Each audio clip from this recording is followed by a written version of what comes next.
함께 하나님의 말씀 교독하도록 하겠습니다. 시편 139편 13절에서 15절까지입니다. 다 우리 서로를 향해서 예수님의 이름으로 사랑하고 축복합니다 라고 같이 한번 인사하도록 하겠습니다. 예수님의 이름으로 사랑하고 축복합니다. 우리 다음 세대 아이들을 향해서도 예수님의 이름으로 사랑하고 축복합니다. 아멘. 여러분, 미의 기준, 아름다움의 기준은 항상 변해왔다는 건 여러분들 잘 아시죠? 지금의 미의 기준이 먼 옛날의 미의 기준과는 너무나 달라요. 그래서 지금 예쁜 사람이, 아름다운 사람이 아주 먼 옛날이었다고 한다면 참 추한 사람일 수도 있어요. 그러니까 우리가 남들이 나를 뭐라고 해도 나는 기죽을 필요가 없어요. 미의 기준은 항상 바뀌기 때문이에요. 제가 조사를 해보니까 별 희한한 게 다 미의 기준이었더라고요. 르네상스 시대에는 이마가 넓은 여자가 미녀였대요. 그래서 여러분들 그 당시에 그려진 그림을 한번 보시면 모든 여자가 다 머리를 뒤로 묶고 있는 걸 볼 수 있거든요. 그래도 이마가 짧다 싶으면 머리털 다 뽑았대요. 그것도 짧다 싶으면 면도를 했답니다. 그래서 최대한 넓은 이마를 유지하는 게 미의 기준이었대요. 일본에서는 또 이랬답니다. 여자가 치아가 새카만 게 미의 기준이었대요. 참 희한하죠. 그래서 억지로 색을 칠하기도 하고 했다고 합니다. 최근에 있었던 일인데요. 최근이라고 해봐야 꽤 오래전 일이기도 하지만 2차 세계대전 때였습니다. 여러 물자들이 다 전쟁 물자로 이렇게 가다 보니까 여성들이 신는 스타킹을 만들 수가 없었던 모양이에요. 소량만 만들 수 있었던 것 같아요. 근데 그 스타킹을 신어야 하는데 못 신는 거예요. 근데 그게 많은 남자들이나 많은 여자들이 아름다움을 뽐낼 수 있는 중요한 도구인데 그걸 못 만들으니까 어떻게 한 줄 아세요? 페인트색을 스타킹색으로 칠해가지고 자기 다리에 칠하고 다녔대요. 그것을 어느 페인트 회사가 발견하고서는 스타킹색과 똑같이 생긴 색을 가진 그런 페인트를 만들어서 팔았다고 합니다. 참 희한한 미의 기준이 있어요. 그러니까 우리가 기죽을 필요가 없다는 거예요. 눈도 있고 코도 있고 입도 있고 귀도 있는 것만으로도 우리는 감사할 수 있다라는 것이죠. 아름다움의 기준은 어느 때나 항상 변합니다. 나라만 다녀봐도 그 기준이 참 변하는 것을 볼 수가 있어요. 그런데 세상과는 달리요, 절대로 변하지 않는 미의 기준 하나가 존재합니다. 이 기준은 시간과도 상관이 없어요. 나라와도 상관이 없고 인종과도 상관이 없이 어느 곳에서나 똑같이 적용되는 기준인데 하나님께서 만드신 미의 기준이에요. 이 기준이 뭐냐면 하나님의 형상이라고 하는 기준이라고 할 수 있습니다. 하나님은 언제나 사람을 보실 때 무엇을 보냐면 내 눈과 코와 귀가 균형 있게 맞춰져 있는 걸 보는 것이 아니라 내 안에 있는 하나님의 형상만을 보신다라는 것입니다. 그것을 두고 아름답다라고 말씀하신다라는 거예요.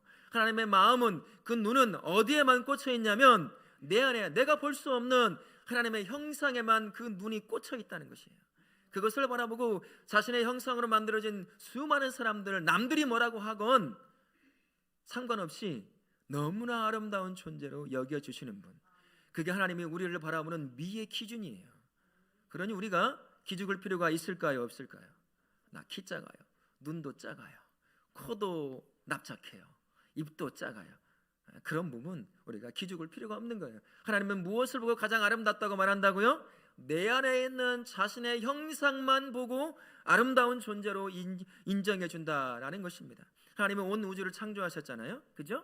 이 땅에 있는 모든 것들을 다 창조하셨어요. 눈에 보이는 것, 보이지 않는 것, 모든 것들을 하나님이 다 창조하셨습니다. 하나님이 만드신 모든 것들을 바라보시고 하나님의 신이 말씀하셨어요. 좋았다, 감탄을 하셨습니다. 이 지구에 있는 수많은 동식물들을 바라보면서 그것들만 바라보시고도 하나님은 뭐라고 하셨냐면 좋았더라, 행복했다라고 말씀합니다.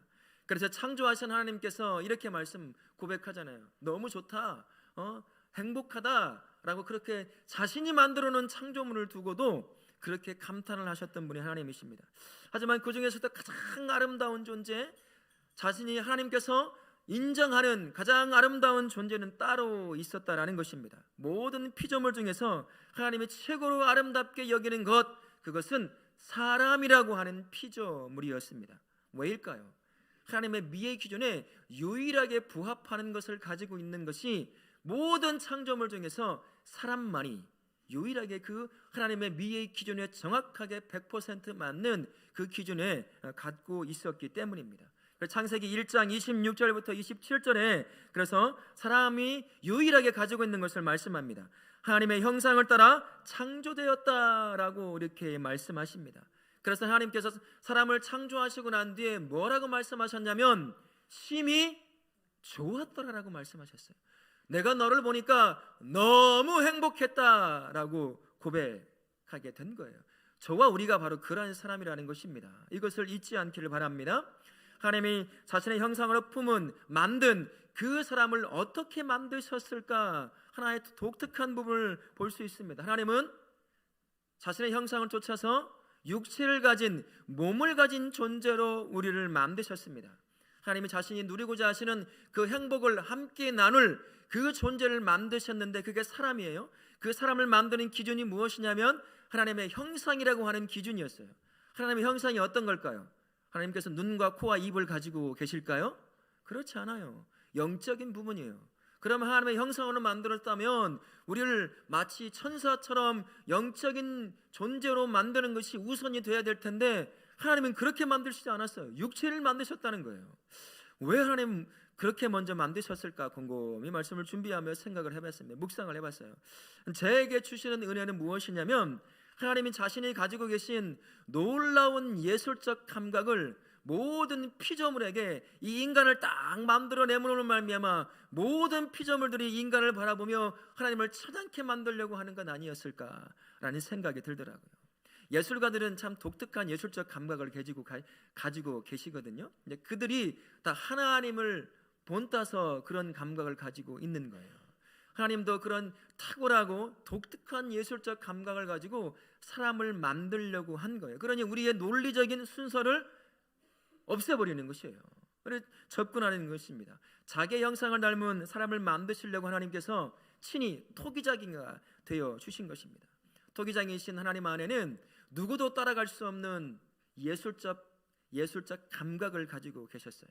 뿐만 아니라 예술적 상상력도 하나님은 가지고 계셨어요. 그 누구도 흉내낼 수 없는 것이죠. 우리의 논리적인 우리의 감각과 상상을 뛰어넘는 그러한 놀라운 능력을 가지신 분이 그분이 친히 우리를 만들기 위해서 토기장이가 되었다라는 것입니다. 그래서 비교할 수 없는 예술적 감각과 그리고 상상력 그것을 실현시킬 수 있는 놀라운 능력을 가지고 사람을 만드신 거예요. 몸을 가진 존재로 만드시되 또 하나의 독특한 하나의 공간을 만들어 놓으신 것, 그 존재가 바로 저와 우리다라고 할 수 있습니다. 성부, 성자, 성령 하나님께서 함께 논의하시면서 우리가 가장 존귀한 존재의 사람을 만들 것이다 라고 말씀하십니다. 이를 두고 창세기 2장 7절 상반절에 이렇게 말씀하시잖아요. 여호와 하나님이 땅의 흙으로 사람을 지으시고 무엇으로 사람을 지으신다고 말씀하셨어요? 땅의 흙으로 지으셨다라고 하십니다. 탁월한 예술적 감각을 가지신 하나님, 상상력을 가지고 그것을 실현시킬 수 있는 하나님이 자신이 만들어 놓은 흙을 가지고 사람을 지으셨다라고 말씀하십니다. 자신이 만든 그 고운 가루, 여기서부터 상상력이 필요해요. 하나님은 우리에게 주신 상상력을 가지고 도대체 흙을 가지고 어떻게 우리를 만드셨을까? 제 나름대로 상상을 한번 해봅니다. 밀가루보다도 고운 가루가 있을 거 아니겠어요? 그 가루를 가지고 하나님께서 땀 땀 이제 만드시기 시작하는 거예요. 코도 만들고 눈도 만들고 귀도 만들어 보는 것이죠. 여러분 혹시 찰흙을 가지고 사람 만들어 보셨어요? 안 만들어 보셨어요? 찰흙을 가지고요? 다 한 번씩 다 만들어 보셨죠? 여러분들 만들어 놓은 그 인간같이 생긴 그 찰흙더미 인간이던가요? 짐승이던가요? 그냥 흙덩이던가요? 그냥 짐승도 아니요 사람도 아니요 흙덩이처럼 보이잖아요. 우리가 만들면 그래요. 우리 솜씨는 그럴 수밖에 없습니다. 아무리 탁월한 예술가라고 할지라도 그가 만들어낸 흙으로 만들어낸 것은 하나님을 조금 흉내내는 것뿐이에요. 그가 만드는 눈, 그가 만드는 코, 그게 움직이고 호흡하는 걸 보셨습니까? 우리 하나님 만드신 눈을 한번 보세요. 코를 한번 보세요. 귀를 한번 보세요. 아, 못생겼다. 그걸 바라보지 마시고 이 존귀한 것을 만드셨구나 라는 것을 바라보시는 것입니다. 누구도 흉내낼 수 없는 방식으로 이 눈이 움직이며 볼 수 있게 만드시는 것, 호흡할 수 있게 만드시는 것, 그게 바로 하나님뿐이라는 것입니다. 우리 안에 수많은 핏줄이 있잖아요. 실핏줄이 있어요. 제가 기억하기로는 이 핏줄을 다 한 사람에게서 뽑아서 모으면 지구 한 바퀴 이상을 돌린다라는 말이 있더라고요. 그 많은 세밀한 핏줄을 우리 몸 곳곳 손끝까지 나와서 살아 움직이게 만드시는 그 탁월한 예술적 감각을 가지고 계신 하나님, 그 하나님이 우리를 만드신 겁니다. 우리 뇌는 어떨까요? 우리 뇌 안에는 수십억 개에 달하는 뉴런이라고 하는 것이 있습니다. 이게 전기 신호와 화학 신호를 보내면서 우리를 하여금 보게 만들고 듣게 만들고 깨닫게 만들고 감각을 느끼게 만들어요. 심지어 고등의 생각이라고 할 수 있을 이 정서나 이런 논리적 생각까지도 만들어낸 것이 우리는 이해할 수 없지만 이 화학 반응과 이 전기 반응을 통해서 일어나게 하신 것입니다. 이 뉴런이 조금만 엉키잖아요. 어떤 일이 발생할까요? 한쪽 팔을 못 쓰게 돼요. 한쪽 눈이 안 보일 수도 있어요. 우리가 생각을 못하는 사람이 될 수도 있습니다. 하지만 그런 것이 일어나지 않도록 정말 정교하다고밖에 말할 수 없는 그렇게 세밀하게 사람을 만드신 것이 바로 하나님이십니다. 제가 2002년도에 한 3월 달이었던 것 같아요. 비가 좀 내리는 밤에 낮에 서울에 서울 과학관이라고 제가 지금 기억하고 있는데 그곳에서 인체 신비전을 한 때가 있었습니다. 제가 그걸 너무 보고 싶어서 가서 봤어요. 근데 정말 저같이 사람의 몸에 대해서 호기심이 있는 사람들이 참 많더라고요. 그것은 아이들을 데리고 와서 막 구경하는 거예요. 참 눈을 한번 깜빡이지 않을 정도로 거짓말을 조금 못해서 그러고 봤습니다. 사람의 몸을 참 신기하게 생겼더라. 그 안에 말 모양도 있었어요. 닭도 있었고 돼지도 있었던 걸로 기억해요. 하지만 거기에 눈이 가지가 않아요. 사람의 몸, 나와 똑같은 몸을 가진 사람의 몸을 한번 보게 되었어요. 근데 그게 참 놀라운 게 뭔지 아세요? 그게 실제 사람이거든요. 죽은 사람을 기증을 받아서 그리고 때로는 무연고자들을 그런 몸을 시체를 사서 독일의 과학자가 특수 화학 처리를 해서 이제 그것을 전시해 놓은 거예요. 그러니까 더 신기한 거예요. 임의적으로 만들어 놓은 것이 아니라 실제 사람의 몸을 바라볼 수 있다는 것에 정말 내 몸 안속이 내가 볼 수 있는 그 안쪽이 이런 것이구나 하는 것을 하나 바라보는데 정말 눈 한 번 깜빡하지 않고 볼 수 있었습니다. 한편으로는 조금 무서웠어요. 왜 그럴까요? 그게 실제 사람이었거든요. 얼마 전까지 저와 함께 호흡하던 사람이었어요. 그러니까 만약에 사람이 없고 조금 어두컴컴했다면 정말 무서워서 못 갔을 거예요. 근데 여기에 참 독특한 사람들이 있어요. 그런데 가면 꼭 이렇게 붙여놓거든요. 뭐라고 붙여놓을까요? 절대 만지지 마시오 하면 이것을 꼭 이상하게 해석하는 사람이 있어요. 절대 만지시오 이렇게 해석하는 사람이 있어가지고 꼭 손가락으로 만져봐요. 가서 보니까 이 심줄 하나가 뚝 끊어져 있는 거예요. 누군가 만진 거예요. 사실 저도 만져보고 싶었거든요. 근데 무서워서 못 만졌어요. 실제 사람이었잖아요. 징그럽기도 하고 그래서 못 만졌어요. 이것들을 그냥 눈 한 번 깜빡 않고 전부 다 봤어요. 너무 신기한 거예요. 또 아이를 임신한 어떤 여자가 죽어 있는 그것을 그대로 표본으로 만들어 놨어요. 그것들 보면서 신기한 것을 바라보며 참 하나님께서 이렇게 사람을 만들어 놨구나라는 것을 보게 되었습니다. 그 중에 지금도 기억나는 하나가 뭐가 있냐면 사람의 몸에 있는 힘줄 있잖아요. 핏줄, 실핏줄부터 해서 모든 것들을 최대한 그 사람이 볼 수 있고 뽑을 수 있는 것들을 다 그것만 모아놨어요. 그래서 사람 모양으로 이 동맥부터 정맥까지 쭉 있습니다. 그리고 실핏줄이 딱 있어요. 그걸 이제 빨간 피색으로 다 염색을 시켜 놓은 거거든요. 그것을 막 그냥 한참 봤어요. 와, 이렇게 우리 몸에 핏줄이 놓여 있구나. 이것이 하나도 끊어지거나 없으면 손이 썩게 될 것이고 사람이 죽을 것인데, 이야, 하나님이 이렇게 참 세밀하게 우리를 만드셨구나라는 것을 한참을 그것을 바라보면서 보고 있었습니다. 그것을 지금도 기억이 나요. 여러분들도 유튜브라든지 구글링을 해보면 인체의 신비전 치면 다 그 사진으로도 아마 보실 수 있을 겁니다. 이처럼 하나님이 인간의 모습을 너무나 오묘하게 만들어 놓으셨어요. 인간을 빚으신 하나님의 지혜와 그 오묘성에 우리는 그저 감탄할 뿐인 것입니다. 아름답게 빚으신 하나님의 그 놀라운 솜씨에 우리는 스스로를 바라보며 다른 피조물인 사람들을 바라보며 하나님을 찬양할 수밖에 없는 거예요. 얼마나 놀라운 존재입니까? 그래서 사람보다 아름다운 것은 이 땅에 없다라고 얘기할 수 있습니다. 시편 우리가 읽었던 139편 14절의 말씀에 다윗이 이것을 이렇게 고백합니다. 나의 지으심이 심히 기묘하심이라 라고 고백하는 거예요. 그것을 보고 우리보다 먼저 그 놀라운 창조의 역사를 바라보면서 다윗이 고백했던 이 고백, 이 고백은 다윗만의 고백이 아니라 저와 우리의 고백이기도 한 것입니다. 사람은 탁월한 예술가인 하나님의 섬세한 손길이 묻어있는 몸을 가지고 있는 동시에 그 안에 우리가 이해할 수 없는 또 다른 것을 담을 수 있는 공간을 만드셨어요. 아무리 생각해봐도 이 둘은 절대로 어울릴 수 없는, 잘 버무려질 수 없는 이 두 개를 하나님께서 놀라운 능력으로 버무려 놓으신 게 사람이거든요. 아무리 생각해봐도 이게 물과 기름과 같아서 절대로 섞일 것 같지 않은 두 존재를 하나로 만들어 놓은 것, 그게 바로 사람이라고 하는 존재입니다. 우리 몸을 그 하나를 담을 수 있게 만들어 놓은 거예요. 그게 바로 하나님께서 다른 어떤 예술가보다 따라올 수 없는 예술적 감각과 상상력과 능력을 가지고 계시기에 이런 놀라운 것을 만들어낸 것이다 라는 생각이 들더라고요. 바로 이 때문에 다른 모든 피조물하고 인간하고 사람하고 근본적 차이를 갖게 되는 겁니다. 사람은 몸을 갖고 있어요. 육체를 갖고 있지만 동시에 영혼을 품고 있는 유일한 존재, 그 존재를 하나님이 우리를 만드셨다라는 것입니다. 사람에게 몸에 신비함이 있어요. 아름다움이 있지만 그 아름다움보다 더 신비함과 아름다움은 그가 품고 있는 영혼이라고 하는 것에 있다는 것입니다. 그 어떤 피조물도 감히 가질 수 없는 탁월함과 존귀함이 어디서 나오느냐? 바로 우리 안에 보이지 않는 영혼이라는 것에서 나오게 된다라는 거예요. 그것을 그리고 창세기 2장 7절 하반절에서는 이렇게 말씀합니다. 생기를 그 코에 불어 넣으시니 사람이 생령이 되니라 라고 말씀합니다. 하나님께서 창조하신 사람의 그 코에, 아름다운 몸을 가진 그 코에 산호흡, 산영혼, 즉 생기를 불어 넣으십니다. 그러자 살아있는 생명이 돼요. 생명이 된 존재로 움직이게 되는 거예요. 유일하게 하나님의 호흡이 들어가 있는 존재, 그래서 살아있는 유일한 존재가 바로 사람이, 그 존재가 완성이 된 것입니다. 다른 피조물들과 근본적인 차이가 바로 여기에 있어요. 생명을 가진 유일한 존재가 바로 사람이라는 것입니다.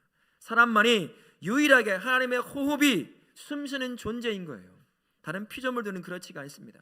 하나님의 영혼이 들어가 살아있는 존재가 된 것, 그게 바로 가장 독특한 존재인 사람이라는 것입니다. 저와 우리가 그런 존재예요. 저와 우리가 가장 이 모든 피조물과는 근본적인 차이를 갖는 그 존재로 우리가 창조되었다라는 것입니다. 하지만 수많은 과학자들 이것을 인정하고 받아들이지 않아요. 사람도 그저 그런 다른 피조물과 똑같다라고 여깁니다. 그저 미생물이 우연이라고 하는 법칙에 셀 수도 없는 수십억 년이라고 하는 시간을 더하면 저와 우리 같은 사람이 된다고 주장하는 것이죠. 참 안타까울 수밖에 없습니다. 사람들은 이것을 너무나 쉽게 믿는 거예요. 우연이라고 하는 법칙 아래 한 번도 경험해 보지 못한 수십억 년, 천년이 얼마나 긴지도 경험해 보지 못한 인간이 그저 수십억 년이라고 하는 시간을 딱 우연에 더하면 저와 같은 사람이 만들어진대요. 이것을 믿는 것도 신기하지 않습니까? 증명할 수도 없는 것을 믿고 있는 게 많은 과학자들이요 사람이라는 것이에요. 우리 안에 있는 영적인 현상들을 그저 생화학적인 현상이라고 그저 치부해버립니다. 그러다 보니까요, 가장 존귀한 존재가 그저 그런 피조물과 다를 바 없는 아무것도 아닌 존재처럼 스스로를 추락시키는 그러한 안타까움을 만들어내는 겁니다. 사람은 모양과 함께 내면도 다른 피조물과 근본적인 차이를 가지고 있습니다. 세상에 그 어떤 피조물도 영이신 하나님과 영적인 교제할 수 없어요. 교제함을 가질 수가 없습니다. 몸을 가지고 있지만 하나님의 영혼이 깃들어져 있는 사람만이 영이신 하나님과 영적인 교제를 누릴 수 있는 유일한 존재인 것이죠. 이 사실을 부인하고 사람을 그저 그런 피조물로 이야기하는 것, 참 그게 존귀한 사람이 그러고 있다는 게 가장 안타까운 현실일 수밖에 없습니다. 우리가 삶을 살다 보면 삶 가운데서 내가 다른 피조물과 반드시 구별된다는 것을 우리가 어렵지 않게 쉽게 우리가 경험해 볼 수가 있습니다. 한 가지를 예를 들면 이런 것과 같은 것이죠. 사람은 절대 만족할 수가 없어요. 그죠? 무엇을 먹건 무엇을 입건 무엇을 소유하건 얼마만큼 소유하건 사람은 절대로 만족하지 못합니다. 그것을 가서 딱 소유해봤어요? 그러면 그것이 10년 가나요? 100년 가나요? 얼마나 가나요? 채 몇 달이 못 갑니다. 며칠이 못 가요. 또다시 이 안에 궁극적인 불만족 가운데 또 만족을 위해서 찾아 나서는 것이 사람이에요. 근데 짐승을 한번 보세요. 짐승은요, 배만 부르면 만족해요. 짐승은 아무리 포악한 포식자라 하더라도 배만 딱 부르면 지 앞에서 왔다 갔다 해도 절대로 죽여 먹지 않습니다. 죽여서 모으지 않아요. 근데 사람만 그러고 있어요. 사람은 만족하지 못하니까 먹어도 입어도 소유해도 만족하지 못하니까 가장 극악한 짓을 하는 거예요. 속입니다. 빼앗아요. 죽여요. 죽여도 600만 명까지도 죽일 수 있는 게 어떤 피조물이죠? 사람이라고 하는 피조물입니다. 모든 피조물 중에서 가장 극악한 악마 짓을 할 수 있는 유일한 존재가 누구냐면 사람이라고 하는 존재예요. 얼마나 악마스럽습니까? 사람이 한번 타락하면, 악마 짓을 하면 정말 상상도 할 수 없는 악한 짓을 할 수 있는 게 사람이라는 거예요. 왜요? 만족하지 못하기 때문에 내 안에 만족을 누리기 위해서 뭐든지 할 수 있는 게 바로 사람이라는 것입니다. 우리 안에는 영혼이라고 하는 것으로 만들어졌기 때문에 이 영혼은 하나님의 형상을 닮았어요. 하나님의 형상을 닮았다는 것은 하나님으로 채워지지 않으면 절대로 만족할 수 없는 겁니다. 이 만족할 수 없는 영혼을 눈에 보이는 것들로 계속 만족시키려고 하니 결코 만족할 수 없는 거예요. 그 만족을 누리기 위해서 악해지는 것이 인간이라는 것입니다. 우리는 영혼을 통해 만들어졌기에 하나님을만이 내 영혼이 채워질 때, 내 삶이 채워질 때 그제서야 만족하고 행복을 누리는 존재라는 것 기억하실 수 있기를 바랍니다. 사람은 하나님의 흙으로 만든 몸을 가지고 있는과 동시에 생기를 그 코에 불어넣어 호흡과 함께 하나님의 영혼이 그 안에 깃들여진 유일한 존재가 바로 사람이라고 하는 존재입니다. 그래서 시편 저자가 오늘 말씀처럼 하나님의 섬세한 손길이 닿아 있는 사람을 두고 나를 지으심이 심히 뭐하다고요? 기묘하십니다. 기묘하다미 하심이 무슨 말일까요? 히브리적 원어를 그대로 우리말로 가져오면 이런 거예요. 나를 놀라울 정도로 구별되어 만드셨다라는 뜻입니다. 다른 피조물과는 절대로 함께 하나로 뭉칠 수 없는 놀라운 다른 피조물로 사람을 만들었다는 거예요. 자기가 보기에 깜짝 놀랄 정도로 아연실색할 정도로 다른 피조물과 사람은 근본적인 차이를 가지고 만들어졌다라는 것을 그의 영의 눈이 열리자, 다윗의 영의 눈이 열리자 자신의 인생을 보며 이 차이를 발견하게 된 거예요. 저와 우리가 바로 그러한 존재입니다. 우리 성도님들과 제가 바로 그러한 하나님의 형상으로 만들어진 가장 존귀한 존재라는 사실을 꼭 기억하며 사실 수 있기를 바랍니다. 하나님의 영이 함께하는 사람에 대해서 신약 성경은 더 놀라운 이야기를 우리에게 말씀해 주고 있습니다. 하나님께서 만드신 몸을 가지고 그 안에 영혼을 품고 있는 존재가 얼마나 존귀하고 아름다운 존재인지를 신약 성경은 다른 말씀을 통해서 우리로 깨닫게 하는 것이죠. 사람은 몸과 함께 영혼이 하나로 버무러진, 우리가 이해할 수 없는 독특한 방식으로 만들어진 존재이기에 특권이 주어지게 되어 있어요. 하나님의 사랑을 공유할 수 있는 그러한 존재가 우리가 되는 것입니다. 그래서 하나님의 영이 함께하는 사람에게는 그 하나님의 행복을 누릴 수 있도록 특별한 신분이 주어지게 되는 거예요. 그게 바로 신약성경에서 우리에게 말씀합니다. 고린도전서 3장 16절 말씀에 하나님의 영이 함께하는 사람을 향해서 성전이다 라는 말로 표현하고 있습니다. 여러분, 성전이 어떠한 곳이죠? 하나님이 임재하는 이 땅에 눈에 보이는 유일한 장소가 성전이라고 하는 장소예요. 그래서 가장 거룩한 장소입니다. 그래서 가장 구별되는 장소, 그곳이 바로 성전이라고 하는 장소예요. 이 온 우주에, 이 온 지구 땅에 하나님이 거할 수 있는 곳은 없어요. 유일하게 성전이라고 하는 곳에만 하나님이 거하실 수 있습니다. 그 누구도 그 곁에 함부로 올 수 없어요. 다 죽어나가 떨어지기 때문인 것입니다. 하나님의 영이 누구에게 함께하죠? 저와 우리에게 함께하는 거예요. 우리가 바로 그러한 성전과 같은 존재인 것입니다. 하나님이 나와 함께 하시는 그러한 가장 거룩한 존재요, 구별된 존재예요. 이 땅 모든 피조물들과 그래서 구별된 존재라고 말을 해주는 것입니다. 그뿐이 아니죠. 고린도전서 12장 27절 말씀에 보면 하나님의 영이 함께하는 사람을 향해서 뭐라고 말하냐면 그리스도의 몸이다 라고 말을 합니다. 예수님께서 성령을 통해서 저와 우리와 함께 하십니다. 그래서 우리는 이제 그분의 몸이 되어 그분이 행하시는 놀라운 역사를 감당할 수 있는 특별한 존재로 우리가 세워지게 되는 것이에요. 하나님과 한 몸이 되어서 하나님의 놀라운 역사를 감당할 수 있는 유일한 존재, 다른 피조물이 아니라 하나님의 형상으로 만들어진 저와 우리가 되는 것입니다. 그게 우리 성도님들이고 저라는 거예요. 하나님의 몸이 되어서, 예수님의 몸이 되어서 그분이 행하시는 놀라운 역사를 감당할 수 있는 유일한 존재, 그게 바로 성도님이시고 저라는 사실을 기억하실 수 있기를 바랍니다. 로마서 8장 14절에는 또한 이렇게 말합니다. 성전이여 그리스도의 몸인 우리를 향해서 이렇게 말씀해요. 하나님의 아들 되었다 라고 말씀합니다. 하나님의 아들에게는 특별한 뭐가 하나 주어지죠. 뭐가 주어집니까? 아들됨의 권세가 주어져요. 예수 그리스도 안에 있으면 전능하신 하나님의 놀라운 권능, 그리고 그 능력을 예수 그리스도를 통해서 우리가 입게 되는 것이에요. 그것을 갖게 되는 것입니다. 그래서 어둠의 세력 가운데 스스로 자유로울 수가 있어요. 뿐만 아니라 수많은 피조물들, 어둠 가운데 눌려있는 수많은 피조물들에게 자유를 선포할 수 있는 권세, 그게 바로 예수 그리스도를 통해서 하나님의 아들됨의 자녀가 가질 수 있는 놀라운 특권이라는 것입니다. 다른 피조물들은 이 특권 절대 가지고 있지 못해요. 하나님의 형상으로 하나님의 영혼이 깃들어져 있는 저와 우리만 가지고 있는 권세라는 겁니다. 하나님의 아들됨의 권세를 가진 사람을 향해서 베드로전서 2장 9절에는 또다시 놀라운 말씀을 우리에게 전해주는데요, 왕같은 제사장이다 라고 말씀합니다. 만왕의 왕이신 예수 그리스도가 제 안에 계시면서 그분이 가지고 계신 통치권을 저에게 주시는 거예요. 우리 성도님 한 분 한 분에게 그 왕권을 주십니다. 그래서 먼 훗날 우리가 하나님 앞에 갔을 때 이제는 온 우주를 통치할 수 있는 그 통치권을 갖게 되는 존재가 바로 저와 우리라는 것입니다. 하나님을 예배할 수 있는 특권이 있죠. 그게 바로 제사장권이거든요. 모든 피조물들에게 주지 않았어요. 하나님을 우리처럼 예배할 수 있는 유일한 존재 누가 있습니까? 사람이라고 하는 존재, 저와 우리밖에 없어요. 그 제사장권을 저와 우리에게 주셨어요.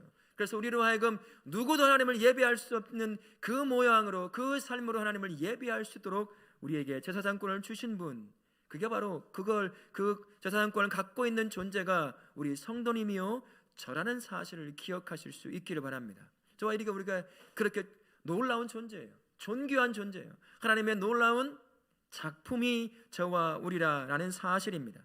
이 때문에 사람만이 하나님의 사랑과 은혜를 유일하게 받는, 한 몸에 받는 유일한 존재라는 것이에요. 이 땅에 있는 그 어떤 피조물도 성전이라고 불리지 않습니다. 하나님의 아들이라고 불리지 않아요. 왕같은 제사장이라고 불리지 않습니다. 하나님의 형상, 하나님의 영혼이 깃들어져 있는 저와 우리라고 하는 사람만이 유일하게 불리는 특권이 바로 이 특권인 것입니다. 그러니 이 특권을 가지고 여러분 어떻게 사셔야겠어요? 아무것도 아닌 존재로 살아야 하겠습니까? 그래서는 절대 안 되죠. 우리가 누군지 알았으니까 옆 사람을 향해서 이렇게 한번 말해보면 좋겠어요. 성도님이 하늘나라의 왕같은 제사장이셨군요. 몰라봐서 죄송합니다 라고 한번 인사해 보겠습니다. 시작. 성도님이 하늘나라의 왕같은 제사장이셨군요. 몰라봐서 죄송해요. 이 존귀한 자를 내가 아무것도 아닌 나보다 못한 자로 바라봤으니 하나님이 얼마나 가슴 아프시겠어요. 하나님은 우리 안에 무엇만 보신다고요? 자신의 형상만 바라봐요. 우리 안에는 하나님의 영혼만 바라보는 거예요. 그래서 다 아름답다고 얘기해 주시는 것입니다. 모든 창조물 중에서 사람이 왜 위대한 작품이 되는지를 우리가 알게 되었습니다. 이젠 우리 스스로를 그 어떤 피조물하고 비교하지 마십시오. 그 누구하고도 비교하지 마세요. 우리가 그 자체로, 내가 세워져 있는 살아가는 이 모습 자체로 하나님이 보시기에 가장 아름다운, 가장 위대한 작품인 것이에요. 그냥 우리 모습대로 살아가면 되는 겁니다. 하나님을 알지 못하는 사람이 뭐라고 한다 할지라도, 남들보다 조금 못 가졌어도, 남들보다 콧대가 조금 낮아도, 남들보다 눈이 조금 작아도 그거 아무 문제가 안 돼요. 하나님이 내가 너를 아름답다라고 말씀하고 네가 이 모든 피조물 중에 가장 위대한 작품이다가 말을 해주시면 그것으로 끝나는 거예요. 그것을 믿고 붙잡고 살면 되는 것입니다. 그러면 위대한 작품인 사람은 어떻게 삶을 살면 될까요? 이 세상에서 하나님을 보여주는 삶을 살면 되는 것이에요. 나와 함께하는 사람을 행복하게 만들면 되는 것입니다. 여러분, 로마에 가면 바티칸 성당이 있잖아요. 거기에 가면 시스틴 성당이라는 곳이, 저도 가보지는 않았어요. 시스틴 성당에 그 천장에 천지창조라고 하는 미켈란젤로, 한 세대에 나올까 말까한 위대한 예술가가 그려놓은 그 천지창조가 있대. 일명 천지창조고요, 천장화라고 이렇게 불린다고 합니다. 그 길이가 얼마냐면요, 폭이 13m, 길이가 36m예요. 우리 교회를 한 3개쯤 모아놔야 저 큰 그림이 그려지는, 아마 그 정도의 엄청난 규모입니다. 이것을 보려고 사람들은 이 시스틴 성당을 딱 들어가면 고개를 쳐들고 바라볼 수밖에 없대요. 뭐 당연하죠. 천장에 그려져 있으니 고개를 쳐들어야 볼 수 있는 거죠. 그와 함께 입을 쩍 벌리며 감탄할 수밖에 없다는 거예요. 저것을 신물로 바라보면 마치 저 성형색색의 그림 하나하나가 살아 움직이는 것 같다는 거예요. 그러면서 내 앞에서 하나님이 지금 창세기에 나오는 그 창조의 역사를 펼치는 것 같은 그러한 느낌을 받더라는 것입니다. 그와 함께 이 마음에 큰 감동이 일어나기 시작을 한대요. 그리고 행복감을 느끼기 시작한다라는 말을 합니다. 하나의 위대한 그림의 작품이 하나님을 보게 만들어줘요. 하나님의 행복을 경험하게 만들어줍니다. 하나의 위대한 사람이 만들어놓은 그려놓은 그림의 작품이 그렇다고 한다면 진짜 위대한 작품인 사람은 어떠해야겠습니까? 내가 살아가는 삶의 모습을 통해서 하나님을 보여주어야 하죠. 이 땅의 수많은 피조물을 향해서 하나님이 어떤 분인지를 내가 살아가는 수많은 삶의 모습들을 통해서 그 현장에서 하나님을 보여주는 것, 그거의 위대한 작품으로서의 사람이 살아가야 될 삶의 모습인 것입니다. 내가 살아가는 그 삶의 현장에서 선과 의를 쫓아서 말을 하고 행동을 하고 그렇게 살아가는 거예요. 나에게 주어진 삶에 대해서 불평하지 않고 받아들이며 시간을 소중하게 여기고 주어진 사람과 함께 살아가는 그 삶의 현장에서 하나님이 어떠한 분인지 내가 살아가는 모습 그 자체로 보여주는 것, 그게 바로 위대한 작품인 사람이 살아가야 될 삶의 모습입니다. 그뿐이 아니죠. 멋진 예술 작품이 이 안에 큰 감동을 주잖아요. 그죠? 진짜 누구나 다 인정해주는 작품을 바라보면 멍하니 바라볼 수밖에 없어요. 그리고 이 안에 큰 감동을 줍니다. 그리고 더 깊은 작품들을 바라보면 이 안에 행복을 느끼게 만드는 작품들이 있어요. 사람이 만들고 사람이 그려낸 작품이 사람으로 하여금 감동을 갖게 하고 행복을 느끼게 만든다고 한다면 진짜 하나님의 위대한 작품인 사람은 어찌해야 되겠어요? 이 안에 예수님을 품고 예수님의 마음을 품고 있잖아요. 예수님의 마음은 그분의 사랑으로 우리가 행복을 누리며 살기를 원하시는 것이 바로 예수님의 마음입니다. 그 마음을 우리가 품고 있어요. 그러면 내가 세워진 바로 그 현장에서 나와 함께하는 사람들을 어떻게 해야 되겠습니까?